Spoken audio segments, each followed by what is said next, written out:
Bohm stays on fire and the Phillies bullpen is good. This is your Phillies postgame for August 21st. Phillies won 7-6. Jesus Luzardo didn't have his best stuff tonight. His sweeper wasn't really sharp.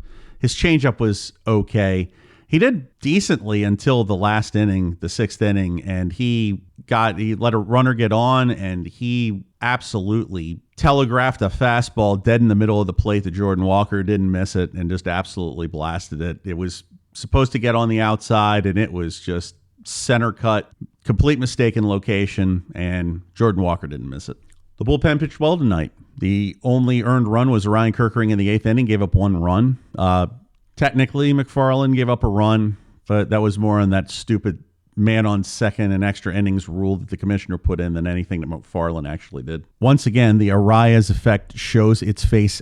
Better production, better at bats, less swinging at junk, more walks, less strikeouts. The whole reason that they're on this winning streak, while this pitching has been markedly better, is because of the fact that they're getting more productive at bats, they're working counts, they're getting deeper into counts, and they're getting pitches to hit because they're not swinging at junk that is out of the strike zone. Their chase rate is dramatically down. Their strikeouts are dramatically down. Their walks are dramatically up. And the pitchers are forced to come in and actually give them good pitches, and they're not missing them, which has a lot to do with why they've been so good.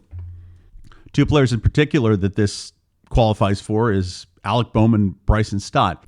I don't know if Alec Bohm was replaced by a doppelganger when he went to Iowa and took a walk in the cornfield, but he's a completely different hitter. Tonight, again, game-winning hit, walk-off triple, 3 for 5, 1 run, 3 RBIs.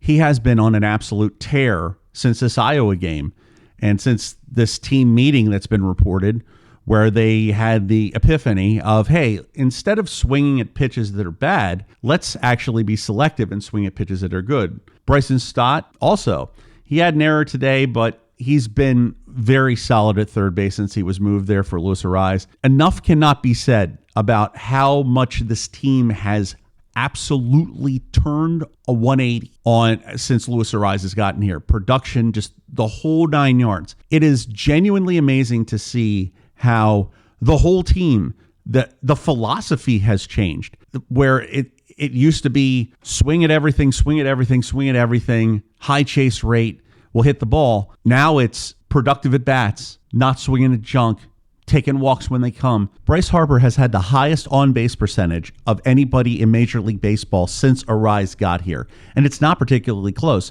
Bryce Harper has a .507 on-base percentage. The closest guy is Alejandro Kirk, has a .476 on-base percentage, which is absolutely unbelievable to say. 0 for 4 with a run. He had a walk and he had a strikeout. It's a rare game that he doesn't have a walk these days because of the new philosophy that this team has had since Luis Arraez was traded for. Game 2 tomorrow, Andrew Painter is on the bump, and he needs to figure out this first inning problem. That's his biggest issue. He has a 15.75 ERA in the first inning since he's been called up.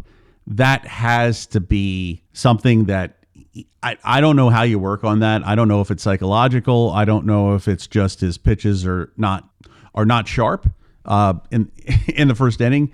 Maybe a longer bullpen session before you start the game. But outside of this first inning, he has not been bad coming up. But man, that first inning is a big problem. So he needs to figure that out. And if he can figure that out, he's going to be a solid starter and a very, very reliable piece.